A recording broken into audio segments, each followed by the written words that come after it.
ಯದಾ ಯದಾ ಹಿ ಧರ್ಮಶ್ಚ ನಿರ್ಭವತಿ ಭಾರತ ಅಭ್ಯುಸ್ಥಾನಂ ಧರ್ಮಶ್ಚ ತದಾತ್ಮಾದಂ ಸೃಜಾಮ್ಯ ಪವಿತ್ರನಾಯ ಸಾಧೂನಾಂ ವಿನಾಶಾಯ ಚತುಷ್ಕೃತ ಧರ್ಮ ಸಂಸ್ಥಾಪನಾರ್ಥಾಯ ಸಂಭವಾಮಿ ಯುಗೆ ಯುಗೆ. ಇದೇನಪ್ಪ ಖಳನಾಯಕನ ಬಾಯಲ್ಲಿ ಸಂಸ್ಕೃತದ ಶ್ಲೋಕ ಬರ್ತಾ ಇದೆ ಅಂತ ಆಶ್ಚರ್ಯ ಪಡ್ತಾ ಇದ್ದೀರಾ? ಇದರ ಅರ್ಥ ಏನ್ ಗೊತ್ತಾ? ಜಗದಲ್ಲಿ ಅನ್ಯಾಯದ ಅಟ್ಟಹಾಸ ಹೆಚ್ಚಾದಾಗ, ಅಧರ್ಮ ತಾಂಡವಾಡುತ್ತಿರುವಾಗ ನಮ್ಮಂತ ಕಾಳಧನಿಕರ ದಬ್ಬಾಳಿಕೆ ಹೆಚ್ಚಾದಾಗ ಅದನ್ನ ಮಟ್ಟ ಹಾಕೋದಕ್ಕೆ ದೇವರು ಯಾವುದಾದರೂ ಒಂದು ರೂಪದಲ್ಲಿ ಹುಟ್ಟಿ ಬರ್ತಾನಂತ. ಆದ್ರೆ ಇದು ಕಲಿಯುಗ. ತಲೆ ಇರೋರೇ ಕಲಿಯುಗ, ತಲೆ ತೆಗೆಯೋರೇ ಕಲಿಯುಗ, ತಲೆ ಹೊಡೆಯೋರೇ ಕಲಿಯುಗ. ಅಂದಾಗ ಆ ದೇವ್ರು ಹುಟ್ಟೋದಂದ್ರೆ ಏನು? ನಮ್ಮಂತ ಖಳನಾಯಕರನ್ನ ಮಟ್ಟ ಹಾಕೋದಂದ್ರೆ ಏನು? ಸಾಧ್ಯವೇ ಇಲ್ಲ. 5 ವರ್ಷಕ್ಕೊಮ್ಮೆ ಚುನಾವಣೆ ಬಂದ್ರೆ ಸಾಕು, ನಿಮ್ಮ ಮನೆ ಮುಂದೆ ನಿಂತು ಬಹುತಿ ಭಿಕ್ಷಾಂತಿ ಅಂತ ಭಿಕ್ಷೆ ಬೇಡ್ತೀವಿ. ತಿನ್ನಾಕ ಕೋಳಿಲ್ಲ ಅಂತಲ್ಲ, ಒಂದು ಹೊಟ್ಟಿನ ಆಸೆಗಾಗಿ ಬಣ್ಣ ಬಣ್ಣದ ಮಾತು ಹೇಳ್ತೀವಿ, ಇಲ್ಲ ಸಲ್ಲದ ಕಥೆಗಳನ್ನು ಕಟ್ತೀವಿ. ಚಿಲ್ಲ ಕಂಡ ಕೊಡ್ತೀವಿ, ಕುಡಿಯ ಕೆಂಡನೂ ಕೊಡ್ತೀವಿ. ಪ್ರಸಂಗ ಬಿದ್ರ ನಿಮ್ಮ ಮಗ್ಗಲ್ದ ಮಲ್ಕೊಳಕೊಂಡಿ ಹೆಣ್ಣು ಕೊಡ್ತೀವಿ. ಹಂಗಾರೆ ಮಾಡಿ ಹೊಡ್ಕೊತವೆ. ಆಮೇಲೆ ಒಂದಲ್ಲ ಎರಡಲ್ಲ, ಆಯ್ತು 5 ವರ್ಷ ಗುಂತೀವಿ, ಗುಮ್ಮಿಸ್ಕೊಳ್ಳಾಕಬೇಕು. ಇದು ನಮ್ಮಂತ ರಾಜಕೀಯ ಕಿರಾತಕರು ಹಾಕುವ ಲೆಕ್ಕಾಚಾರ. ನಿಮ್ಗೆ ಅರ್ಥ ಆಗಲ್ಲ. ಅರ್ಥ ಆದ್ರೂ ಪಕ್ಕದಲ್ಲಿರೋನು ಹೇಳಲ್ಲ, ಹೇಳಿದ್ರು ತಿಳ್ಕೊಳ್ಳೋ ಬುದ್ಧಿನೂ ಅವನ ಹತ್ರ ಇರಲ್ಲ. ಯಾಕಂದ್ರೆ ಎಲ್ಲರೂ ಬೀಜಿ. ನಮಗೆ ಹೆಚ್ಚಾಗೈತಿ, ಊರ್ದಲ್ಲಿ ತಗೊಂಡ್ರಪ್ಪ.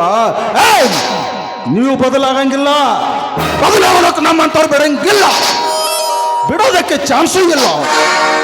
ಅಷ್ಟರಲ್ಲ ಬಪಾಂಶ ಪಕ್ಕದವನು ಬೆಳಕಾಗೋದ್ರೊಳಗೆ 100 ಇದ್ದಿದ್ದು 200 ಆಗ್ಬೇಕಂತ ಆಸೆ ಪಡ್ತಾನೆ. ನಾವು ಆಸೆ ಪಡುತ್ತಪ್ಪ. ಭೂಮಿ ಮೇಲೆ ಬೀಜ ಬಿತ್ತಿದ ರೈತ ಒಂತೆನೆಗೆ ಆಸೆ ಪಡ್ತಾನೆ. ಚುನಾವಣೆಯಲ್ಲಿ ಇದೇ ನಿಮ್ಮ ಮುಸುಳಿನ ನಂಬಿಕೊಂಡು ಹೋಟಿಗೆ ಸಾವಿರ ಹಂಚಿದ್ರಲ್ಲ, ಹೆಂಗ ತೆಗಿಬೇಕ್ರಪ್ಪ? ಹೆಂಗ ತೆಗಿಬೇಕು? ಒಂದು ಕುರಿಯ ಬೆಲೆ 20,000, ಒಂದು ಕತ್ತೆಯ ಬೆಲೆ 15,000, ಒಂದು ಜಾತಿಯ ನಾಯಿ ಬೆಲೆ 10,000, ನಿನ್ನ ಒಂದೇ ಒಂದು ಮತದ ಬೆಲೆ 1,000. ಅಂದ್ರೆ ಇದು 5 ವರ್ಷದ ರಾಜಕೀಯ. 5 ವರ್ಷಕ್ಕೆ 1825 ದಿನಗಳು ಮಾತ್ರ. 1825 ದಿನ ಬಾಗಲೇ ಹೊಡೆದು ನೋಡಿದ್ರೆ ಇನ್ನೊಂದು 1,000 ರೂಪಾಯಿ ಒಂದು ದಿನದ ಪೇಮೆಂಟು ಬರೀ 54 ಪೈಸೆ ಮಾತ್ರ. ಒಬ್ಬ ಭಿಕ್ಷುಕ ಇವತ್ತೇನೂ ಇಲ್ಲ ಅಂದ್ರೆ 200 ಸಂಪಾದನೆ ಮಾಡ್ತಾನೆ.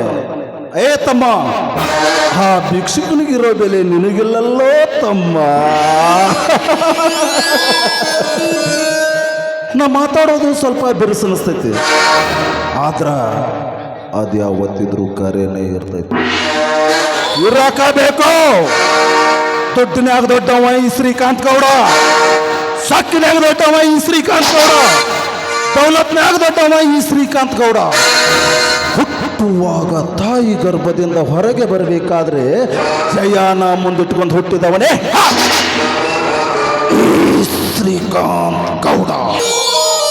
ಇಂಥ ಶ್ರೀಕಾಂತ್ ಗೌಡನಿಗೆ ಬಟ್ ಮಾಡ್ತೀಯನೋ ಧರ್ಮ.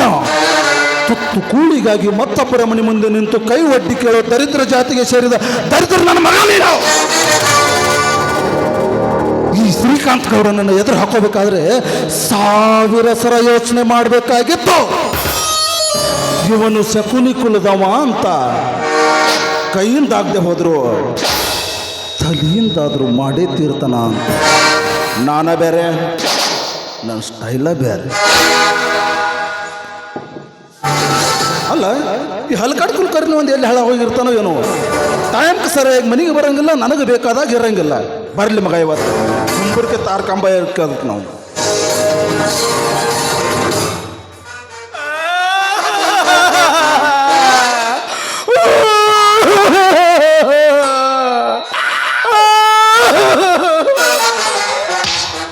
ಯಾಕಲೆ ಏನಾತ ಆ ಧರ್ಮ್ಯ ಗುಮ್ಮಿ ಕಳ್ಸ್ಯಾನ್ರಿ.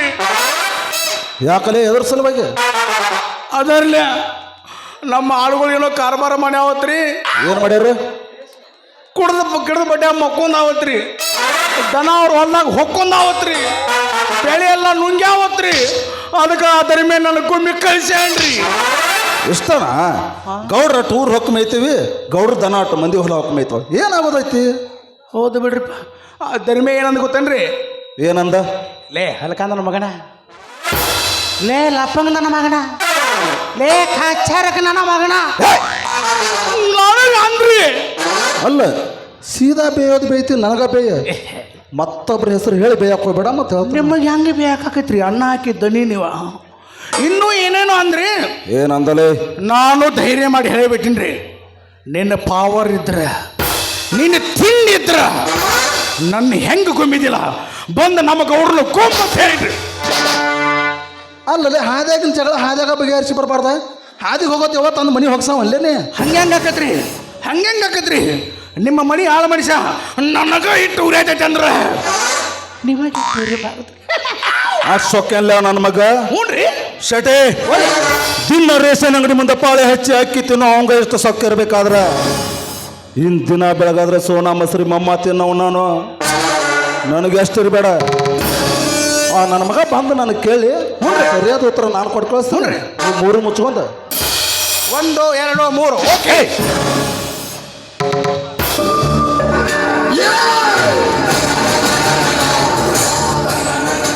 ನಮಸ್ಕಾರ ರೀ ಧನ್ಯರಿಗೆ. ಬರಬೇಕು ಧರ್ಮಾಪುರದ ಧರ್ಮನವರು ಏನು ಈ ಬಡವನ ಕಡೆ ಬಂತಲ್ಲ ನಿಮ್ಮ ಪ್ರಯಾಣ ಯಾಕಂದ್ರೆ ಊರಲ್ಲಿ ಸ್ವಾಭಿಮಾನದ ವ್ಯಕ್ತಿ ಅಲ್ವಾ ಅಂಥ ಸ್ವಾಭಿಮಾನದ ವ್ಯಕ್ತಿ ಶ್ರೀಕಾಂತ್ ಗೌಡಿನ ಮುಂಬಾಗಿಲ ತುಳಿತಾನ ಅಂದ್ರೆ ತಮ್ಮ ಸ್ವಾಭಿಮಾನಕ್ಕೆ ಏನಾದರೂ ಧಕ್ಕೆ ಬಂದಿತ್ತೇನೋ ಅಂತ ಕೇಳಿದೆ. ಆಯಿತು ಬಂದ ಕಾರಣ ಐತ್ರಿಪ್ಪ. ಕಾರಣ ಇಲ್ಲಾರ್ದ ಯಾರ ಮನೆ ಹೊರಸಲ ತುಳಿಯಂಗಿಲ್ಲ ಈ ಧರ್ಮಣ್ಣ. ಈ ಮಾತು ನಿಮಗೂ ಗೊತ್ತೈತ್ರಿ. ಏನಿಲ್ರಿ ದನರ ನಿನ್ನೆ ನಿಮ್ಮ ಆಳುಗಳು ನಮ್ಮ ಹೊಲದಾಗ ದನಗಳು ಹೋಗಿಸಿ ಕಬ್ಬಿನ ಪಡ ಎಲ್ಲ ಕೆಡಿಯು ಭಾಳ ಲಾಸ್ ಮಾಡ್ಯಾರ. ಹೌದಾ ಓರೇ ಅಲ್ಲ ಆಳುಗಳು ಹೇಳಕ್ ಬರೋದಿಲ್ಲ ನಿನಗೆ ಪಾಪ ಧರ್ಮನ್ ಹೊಲದಾಗ ದನ ಹೋಗಿಸಿ ಕಬ್ಬೆಲ್ಲ ಬಾದ್ ಮಾಡ್ಯಾರಂತ. ಅದರಿ ಮನೆ ಇಲೆಕ್ಷನ್ ಸಿಕ್ಕಾಪಟ್ಟಿ ಸಿರೆ ಉಳ್ದತ್ರಲ್ಲ ಅದು ನಮ್ಮ ಆಳುಗಳು ಮಾಡ್ಯಾವ ನೋಳಂಗೆ ಕಂಟ ಮಟ್ಟ ಬಡ್ದಾವ್ರಿ ಕೈಯಾಗ ಇಸ್ಪೇಟ್ ತೊಗೊಂಡವ್ರಿ ಆಡ್ಕೋತ ಕೂತಾವ್ರಿ ಅಲ್ಲಿ ನೀತಿ ಬಂದತ್ರಿ ದನಗಳು ಹೊಕ್ಕಾವ್ರಿ ಮೇಳ್ದವ್ರಿ. ಆಯಿತು ಧರ್ಮನ ನಮ್ಮ ಆಳುಗಳಿಗೆ ಹೇಳ್ತೀನಿ ಇನ್ನೊಂದು ಸರಿ ಧರ್ಮನ್ ಹೊಲದಾಗ ಹೋಗಿಸ್ಬೇಡ್ರಿ ಅಂತ. ಅಂದ್ರೆ ಏನ್ರಿ ಗೌಡ್ರ ನಿಮ್ಮ ಮಾತಿನ ಅರ್ಥ? ನನ್ನ ಹೊಲದಾಗ ಹೋಗಿಸ್ಬೇಡ್ರಿ ಮತ್ತೊಬ್ಬರು ಹೊಲ ಎಲ್ಲ ಹಾಳು ಮಾಡತ್ತನ್ರಿ ಅಂದ್ರೆ ಏನೋ ಧರ್ಮನ ನೀನು ಆಡುತ್ತಿರೋ ಮಾತು ಈ ಊರ್ ಗೌಡ ಶ್ರೀಕಾಂತ್ ಗೌಡ ತಪ್ಪು ಮಾಡ್ಯಾನು ಪಂಚಾಯತಿ ಸೇರಿ ದಂಡ ಹಾಕಿಸ್ಬೇಕನ್ನೋ ಲೆಕ್ಕ ಇಲ್ಲ ಹಾಕಿಸ್ಬಿಡು ಮತ್ತೆ ನಿಂದು ಒಂದು ಆಗಿ ಹೋಗ್ಬಿಡ್ಲಿ. ಯಾಕಂದ್ರೆ ಈ ಕಾನೂನು ಕಚೇರಿ ಅನ್ನೋದು ನಿಮ್ಮಂಥ ಬಡ ಭಿಕಾರಿಗಳ ತರಪಲ್ಲಿನ ಐತೆ ನೋಡು ಯಾರೇನು ಮಾಡಕ್ಕೆ ಬರಂಗಿಲ್ಲ. ಛೇ ನೋಡ್ರಿ ಇದನ್ಯಾರ ಕಾನೂನು ಕಚೇರಿ ಅಂತೇಳಿ ಹೋದ್ರ ಅಲ್ಲಿ ಕತ್ತಿಗೆ ಸಹಿತ ಬಾಳೆ ಮಾಡೋಕ್ಕಾಗೋದಿಲ್ರಿ. ನಿಮ್ಮ ಮನಿತನ ಎಂಥದ್ದು ಸುತ್ತ 40 ಹಳ್ಳಿಗೆ ಬೇಕಾದಂಥ ಮನಿತನ ಅದು ದೊಡ್ಡ ಮನಿತನ. ನಿಮ್ಮ ತಾತನವರಾಗಲಿ ನಿಮ್ಮ ತಂದೆಯವರಾಗಲಿ ಭಾಳ ಒಳ್ಳೆ ಗುಣದವ್ರಿ. ನಮ್ಮಂಥ ಬಡವ್ರು ಯಾರ ಕಷ್ಟ ಐತಿ ಅಂತ ಬಂದ್ರೆ ಸಾಕು ತಮ್ಮ ಹೊಟ್ಟೆಲಿ ಹುಟ್ಟಿದ ಮಕ್ಕಳಂದ ಜೋಪಾನ ಮಾಡ್ಯಾರ. ಇವತ್ತು ಆದ ಗುಣನ ನಿಮ್ಮಂತೆಲ್ಲ ಐತೆ ಅಂತೇಳಿ ನಂದು ಲುಕ್ಸಾನ್ ಆಗೈತಿ ಪರಿಹಾರ ಕೊಡ್ರಿ ಅಂತೇಳಿ ನಿಮ್ಮ ಕೈ ಮುಗಿದು ಕೇಳ್ತಾರೆ. ಧರ್ಮಣ್ಣ ನಮ್ಮಪ್ಪ ನಮ್ಮ ಅಜ್ಜ ಅವರೆಲ್ಲ ಹುಚ್ಚು ಸುಳಿ ಮಕ್ಕಳು ಮಂದಿ ಹೊಟ್ಟೆ ಹುಟ್ಟಿದವ್ರನ್ನ ತಮ್ಮ ಹೊಟ್ಟೆ ಹುಟ್ಟಿದವ್ರು ಅಂತ ತಿಳ್ಕೊತಿದ್ರ ಆದ್ರ ನಾವ್ ಹಂಗಲ್ಲ. ನಮ್ಮ ಹುಟ್ಟಿದೋ ನಮ್ಮ ಅನ್ಕೊಳಂಗಿಲ್ಲ ಇನ್ನು ಮತ್ತೊಬ್ರು ಹುಟ್ಟಿದು ನಮ್ಮ ಅಂದ್ಕೊಳಕ್ ಹ್ಯಾಂಗ ಬರ್ತೈತ್ರಿ? ಅಲ್ಲ ಒಂದು ವೇಳೆ ಅನ್ಕೊಂಡೇವ ತಿಳ್ಕೊರಿ ನಾಳೆ ಅಷ್ಟು ಒಳಗೆ ಪಾಲ ಕೇಳಿದ್ರೆ ಏನು ಮಾಡಕ್ಕೆ ಬರ್ತದೆ? ಹಂಗೆ ಹಂಗ್ರಿ ಅಪ್ಪ ನಿಮ್ಮ ಆಸ್ತಿ ಒಳಗೆ ನಾವು ಯಾಕ್ರಿ ಅಪ್ಪ ಪಾಲ ಕೇಳೋನು? ನಂದು ನುಕ್ಸಾನ್ ಆಗೈತಿ ಪರಿಹಾರ ಕೊಡ್ರಿ ಅಂತೇಳಿ ನಿಮ್ಮ ಕೈ ಮುಗಿದು ಕೇಳ್ಕೊಳ್ತೇನೆ ರೀ. ಬೇಕಾದ್ರೆ ನಿಮ್ಮ ಕಾಲಿಗೆ ಬಿದ್ದು ಕೇಳ. ಪಾಪ ಭಾಳ ಅಲ್ಲ ಏನು ಮಾಡಾಕತ್ತೀನಿ ನೋಡು ಧರ್ಮನ, ನೀನು ಕಾಲು ಬಿದ್ದು ಕಾಲು ಮುರ ಬಿಚ್ಕೊಳ್ಳೋ ಜಾತಿಗೆ ಸೇರಿದವಂತ ನನಗೆ ಭಾಳ ಚಲೋನ ಗೊತ್ತೈತಿ. ಆದ್ರೆ ಪರಿಹಾರ ಕೊಟ್ಟು ಕಳಿಸ್ತೀನಿ, ಆದ್ರೆ ಹಂಗೆ ಕೊಟ್ಟು ಕಳಿಸೋ ಅಭ್ಯಾಸ ನನಗಲ್ಲ. ಏನಾದರೂ ಮುಯ್ ಇಟ್ಕೊಂಡು ಕೊಟ್ಟು ಕಳಿಸೋ ಜಾತಿಗೆ ಸೇರಿದವ್ ನಾನು. ಅಲ್ರಿ ದನರ, ನಿಮ್ಮಂಥ ದೊಡ್ಡವ್ರ ಜೋಡಿ ಮುಯಿ ಕೂಡುವಂಥದ್ದು ಈ ಬಡ ಪ್ರಾಣಿ ಅಂತೇಳಿ ಏನೈತ್ರಿ ಅಪ್ಪ? ಆಯ್ತು ಧರ್ಮಣ್ಣ, ಆಯ್ತೆ. ಈ ಜಗತ್ತಿನಾಗ ಅವನೇ ಎಷ್ಟು ದೊಡ್ಡ ವ್ಯಕ್ತಿ ಇದ್ರು ಒಂದಲ್ಲ ಒಂದ್ ದಿವ್ಸ ಮತ್ತೊಬ್ರ ಹತ್ರ ಕೈ ಒಡ್ಡಾಕಬೇಕ. ನನಗೆ ಬೇಕಾಗಿರೋ ವಸ್ತು ನಿನ್ನ ಹತ್ರ ಐತಿ, ನಿನಗೆ ಬೇಕಾಗಿರೋ ವಸ್ತು ನನ್ನ ಹತ್ರ ಐತಿ. ಅದ್ರಾಗ ನೀ ಸ್ವಲ್ಪ ದೊಡ್ಡ ಮನಸ್ಸು ಮಾಡಿ ಅಟ್ಲ ಬಿತ್ತಿ ಮಾಡ್ಕೊಂಡ್ರೆ ನನಗೂ ಒಳ್ಳೇದಾಕತಿ, ನಿನಗೂ ಒಳ್ಳೇದು. ಅಲ್ರಿ ಅಪ್ಪ, ಲುಕ್ಸಾನ್ ಆಗೈತಿ ಪರಿಹಾರ ಕೊಡ್ರಿ ಅಂದ್ರೆ ನೀವು ಅದಲ ಬದಲಿ ಅದು ಇದು ಹೇಳಕತ್ತೀರಿ. ನಂದಲ್ಲಕ್ಕೆ ಏನೈತ್ರಿ, ಅದೊಂದು 3 ಎಕರೆ ಹೊಲ ಐತ್ರಿ, ಅದೊಂದು ಮುರುಕ್ ಪತ್ರಾಸ್ ಮನಿ. ಇನ್ನು ನನ್ನ ತಮ್ಮಂತೂ ಬೆಂಗಳೂರಾಗ ಸಾಲಿ ಕಲಿಯಾಕದಾನ್ರಿ ಅಪ್ಪ. ಅವನಿಗೇನ್ರ ದುಡ್ಡು ಬೇಕಾದ್ರೆ ನಾನಾ ದುಡಿದು ಕಳಿಸ್ಬೇಕ್ರಿ. ನಿಮ್ಮಂಥವ್ರ ಜೋಡಿ ಮುಯಿ ಕೊಡೋದು ನನ್ನಂತೇಳಿ ಏನು ಗೊತ್ತಾಗಲ್ರಿಪ್ಪ. ನೋಡ್ರಿ ಇದನ್ಯಾರ ಹಿಂಗೆ ಆಟು ಗಾಡಿ ಮೇಲೆ ದೀಪ ಇಟ್ಟಂಗೆ ಮಾತಾಡಿದ್ರೆ ನನಗೆ ತಿಳಿವಲ್ದು. ಸ್ವಲ್ಪ ತಿಳಿವಂಗೆ ಹೇಳ್ರಲ್ಲ, ತಿಳ್ಕೊಳ್ಳೋ ಶಕ್ತಿ ಐತಿ. ನೀವು ಹೇಳ್ರಿ ಸೆಟ್ರ ಸಾವುಕಾರ. ಚಾಮುಜಿ ಉಂಡ ಮನುಷ್ಯ ಅದಕ್ಕೆ ಏನು ತಿಳಿತೈತ್ರಿ ತಿಳಿಸಿ ಹೇಳ್ರಿ. ಅದನ್ನೇ ಬೇಡ್ರಿ. ನೋಡು ಧರ್ಮ, ನಿನಗೆ ಕೈ ತುಂಬ ಹಣ ಕೊಟ್ಟು ಕಳಿಸ್ತೀನಿ, ನಿನ್ನ ತಮ್ಮಗೆ ಒಳ್ಳೆ ಶಿಕ್ಷಣ ಕೊಡಿಸ್ತೀನಿ. ಹಂಗ ನೀನು ಬಿಂದಾಸ್ ಆಗಿದ್ದು ಬಿಡು. ಆದ್ರೆ ಅದಕ್ಕೆ ಪ್ರತಿಯಾಗಿ ಆದ್ರೆ ಪ್ರತಿಯಾಗ್ರಿ ಒಂದು ದಿವಸ ನಿನ್ನ ಹೆಂಡತಿರು ನನ್ನ ಹತ್ರ ಕೊಟ್ಟು ಕಳಿಸ್ಬಿಡು. ಸೋಳೆ ಮಗನ, ಈ ಮಾತಾಡೋ ಮಾತು ಕೇಳಿದ್ರೆ ನನ್ನ ತಾಯಿನ ನಾನೇ ಬೇದಂಗ. ನನ್ನ ಮಗನ, ಹಲ್ಕ ನನ್ನ ಮಗನ, ಹಲ್ಕಟ್ಟಿ ನನ್ನ ಮಗನ, ಕತ್ತಿ ಅಂತ ನನ್ನ ಮಗನ, ಕಚ್ಚರ್ಕ ನನ್ನ ಮಗನ. ಅವ್ರ ಮನೆ ಹೆಣ್ಣು ಮಕ್ಕಳಂದ್ರ ಏನತ್ತ ತಿಳ್ಕೊಂಡಿಲ್ಲೇ ವಸ್ತು ಮತ್ತು ಬಾಯಿ ಭೋಗದ ವಸ್ತು ಅಂತೆ, ಭೋಗದ ವಸ್ತು. ಏ ಗೌಡ, ನೀನು ನಿಂತಿರುವ ನೆಲ ಒಂದು ಹೆಣ್ಣು, ಕುಡಿತಿರುವ ಜಲ ಒಂದು ಹೆಣ್ಣು. ಅಷ್ಟೇ ಅಲ್ಲದೆ ಮಗನ, ನಿನ್ನ ಜನ್ಮ ಕೊಟ್ಟ ನಿನ್ನ ತಾಯಿನ ಒಂದು ಹೆಣ್ಣನ್ನೋದು ಮರಿಬೇಡ. ಏ ಗೌಡ, ಸಾವುಕಾರದ ಜಿಗಿದಾಡ್ತೀಯಲ್ಲ, ನೀನ್ ಯಾವ ಚೀಮಿ ಸಾವುಕಾರ್ಲಿ? ನಾಳೆ ಸತ್ತ ಮೇಲೆ ನಿನ್ನ ಟ್ರೆಜರಾಗ ಲಾಕರ್ದಾಗ ಮಣ್ಣು ಕೊಡುವುದಿಲ್ಲ. ಇನ್ನು ನನ್ನಂಗ 3 ಮಾಳ ತೆಗೆದು ಹೋಗಿತ್ತಾರ. ಈ ಮಾತು ನೆನಪಿನಾಗಿಟ್ಕೋ. ಅಲ್ಲಲೇ ಗೌಡ, ಇಷ್ಟಕ್ಕೂ ನಿನ್ನ ಮನೆಯಾಗ ಒಬ್ಬಕ್ಕೆ ತಂಗಿದ, ಅದ ತಂಗಿನ ಯಾರಾದರೂ ನಮ್ಮಂತ ಬಡವರು ಬಂದು, ಏ ಗೌಡ, ಇವತ್ತೊಂದು ದಿನ ನಿನ್ನ ತಂಗಿನ ನನ್ನ ಹಂತಲ್ಲಿ ಕಳಿಸಂದ್ರ ಆವಾಗ ನಿನಗೆ ಹೆಂಗಾಕತ್ತೆ? ನಮ್ಮ ಸಾವುಕಾರಿಗೆ ತಬಾರಿಕೆ ಮಾಡ್ತಿ, ಹಂಗೇನಾರ ಕೇಳಿ ಅಂದ್ರ ಬೂಟಿಲ್ಲ ಬಡಿತೀವಿ ನಾವು. ಶ್ರೀಮಂತರು ಬೂಟ್ಲೆ ಬಡುತ್ತೀರಿ, ನಾವು ರೈತರು ಮೆಟ್ಟ ಹರಿತಾವ. ನಾ ತಿಳ್ಕೊಂಡಿದ್ದೆ ಈ ಮನಿ ಒಂದು ದೇವಸ್ಥಾನ, ಈ ಮನೆಯೊಳಗೆ ನೀನೊಬ್ಬ ದೇವರು ಅಂತ ತಿಳ್ಕೊಂಡಿದ್ದೆ. ಅಲ್ಲಲೇ, ಇದು ದೇವಸ್ಥಾನವಲ್ಲ, ನೀನು ದೇವರು ಅಲ್ಲ. ದೇವರಾಗಿದ್ದರೆ ಕಾಯಿ ಕರ್ಪೂರ ಅಂತ ಪೂಜೆ ಮಾಡಬಹುದಾಗಿತ್ತು. ಆದ್ರೆ ದೇವಿಗೆ ಎದರ್ಲೆ ಪೂಜೆ ಮಾಡ್ಬೇಕ್ರಿ. ಎಡಗಾಲಾಗಿನ ಚಪ್ಪಲ್ಲೇ ಪೂಜೆ ಮಾಡಬೇಕು. ಏ ಗೌಡ, ನನ್ನ ಹೆಂಡತಿನ ಕೇಳ್ತೀಯ ಮಗನ? ನನ್ನ ಹೆಂಡತಿ ಬದಲಿ ನನ್ನ ಎಡಗಾಲಾಗಿನ ಚಪ್ಪಲ್ಲ ತಗೋರ್ಲೆ ಮಗ.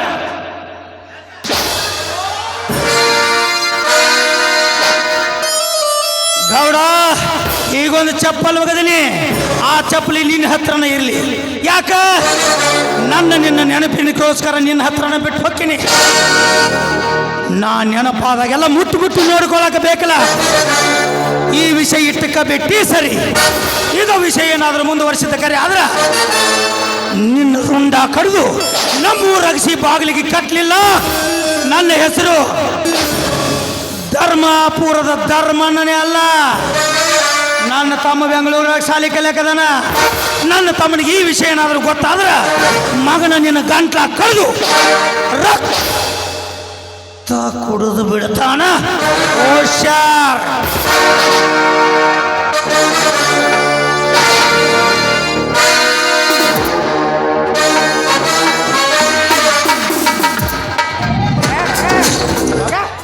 ಹೋಗೋ ಹೋಗೋ.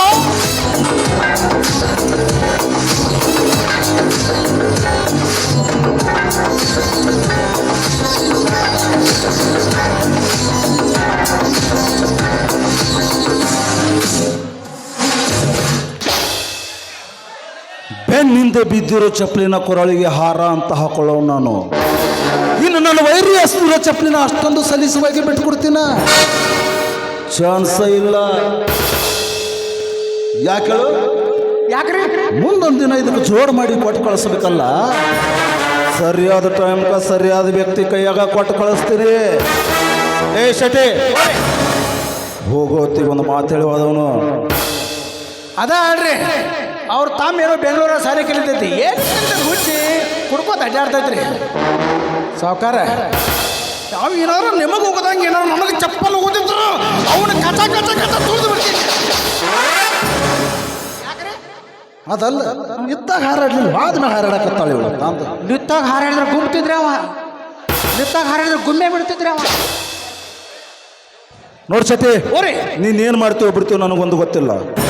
ಒಟ್ಟಿನಲ್ಲಿ ನಾಳೆ ಬೆಳಗ್ಗೆ ಅನ್ನೋದ್ರೊಳಗಾಗಿ ಅವ್ರ ತಮ್ಮನ ಮೊಬೈಲ್ ನಂಬರು ಅವ್ನ ಫೋಟೋ ಸಮೇತ ತಂದು ನನಗೆ ಒಪ್ಪಿಸ್ಬೇಕು. ಒಪ್ಪಿಸ್ದ ಹೋದ್ರ ಮಗನ ಭಾಳ ದಿವಸ ಆತ. ಮ್ಯಾಲಿನ ಜಂತಿಗೆ ಯಾವ ಹೆಣ್ಣನ್ನು ಜೋತಾಡಿಲ್ಲ. ನೆಕ್ಸ್ಟ್ ನಿಂದ ಹಂಗೆ ಮಾಡಬೇಡ್ರಿ. ನನ್ನ ಮಗಳಿಗೆ ಒಬ್ಬ ಅಪ್ಪದನ್ರಿ. ನಾ ಹಂಗೆ ಮಾಡಕ್ಕೆ ಹೋಗ್ಬೇಡ್ರಿ. ನೀವು ಹೇಳ್ದಂಗೆ ಮಾಡ್ತೀನಿ ರೀ. ತೊಗೊಂಬ ಒಟ್ಟು ನಾಳೆ ನಂಬರ್. ಹ್ಞೂ. ಇದನ್ನು ತೆಗೆದು ಒಳಗಿಡ. ಇದನ್ನೇನು ಫ್ರೀಜ್ನಾಗ ಇಡ್ಲೇನ್ರಿ? ಇಲ್ಲ, ಬೆಡ್ರೂಮ್ನಾಗ ಇಡೋ. ಹೌದ್ರಿ, ನೆದರ್ ಹಾಕೈತೆ ಅಲ್ಲೇ ಇರ್ತೇನೆ ರೀ.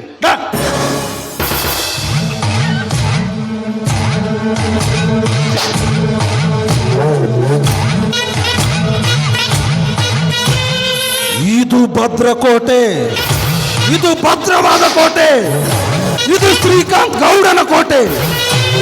ಈ ಊರಾಗ ಪುಂಡ ಅಂದ್ರು ನಾನ, ಪುಡಾರಿ ಅಂದ್ರು ನಾನ. ನನ್ನ ನೋಡಿದ್ರೆ ಜನ ಬೆನ್ನು ತೋರಿಸ್ತಾರ ವಿನಃ ಎದೆ ತೋರಿಸೋ ಎದೆಗಾರಿಕೆ ಯಾವುದೂ ಇಲ್ಲ. ಅಂತದ್ರೊಳಗ ಎಕ್ಕೊಚ್ಚಿತ್ತು ಒಬ್ಬ ಬಡ ಬಿಕಾರಿ ಧರ್ಮ. ನಾನು ಒಂದು ಮಾತಾಡಿದ್ರೆ 10 ಮಾತಾಡಿ ಹೋದ. ಆ ಧರ್ಮ ನನ್ನ ಮನೆಗೆ ಬಂದು ನನ್ನ ಎದುರುಗಡೆ ನಿಂತ್ಕೊಂಡು ನನಗೆ ತೊಡೆ ತಟ್ಟಿ ಹೋದೆಲ್ಲ. ಮೆಚ್ಚಲೇಬೇಕಲೇ ಮಗನ, ನಿನ್ನ ಗಂಡಸ್ತಾನ ಇರ್ಬೇಕು. ಜೀವನದಾಗ ಒಬ್ಬ ಇರಬೇಕು. ಆವಾಗಲೇ ಈ ಜೀವನಕ್ಕೊಂಥರ ಇರ್ತೈತೆ ಅಂತ. ಆ ಧರ್ಮ ಫ್ಯಾಮಿಲಿ ಸೆಂಟೆನ್ಸ್ ಅಂತ ಬಂದ್ರೆ ನಾನು ಡಾಕ್ಟರ್ ರಾಜ್ಕುಮಾರ್ ಅವರ ಅಭಿಮಾನಿ. ಅಭಿಮಾನಿಗಳ ದೇವರು ಅಂತ ಬಂದ್ರೆ ನಾನು ಪವರ್ ಸ್ಟಾರ್ ಪುನೀತ್ ರಾಜ್ಕುಮಾರ್ ಅವರ ಅಭಿಮಾನಿ. ಚಾಲೆಂಜಿಂಗ್ನೇ ಚಾಲೆಂಜ್ ಆಗಿ ತೆಗೆದುಕೊಂಡು ಚಾಲೆಂಜಿಂಗ್ ಗೆಲ್ಲುವ ವ್ಯಕ್ತಿನೇ ನಾನು ಚಾಲೆಂಜಿಂಗ್ ಸ್ಟಾರ್ ದರ್ಶನ್ ಅವರ ಅಭಿಮಾನಿ. ಹುಚ್ಚನ ಎದೆಯಲ್ಲಿ ಕಿಚ್ಚು ತುಂಬಿ ಆ ಹುಚ್ಚನನ್ನು ಒಳ್ಳೆ ಮಾರ್ಗ ದರ್ಶನಕ್ಕೆ ಹಚ್ಚುವ ವ್ಯಕ್ತಿ ಅಂತ ಬಂದ್ರೆ ನಾನು ಕಿಚ್ಚ ಸುದೀಪ್ ಅವರ ಅಭಿಮಾನಿ.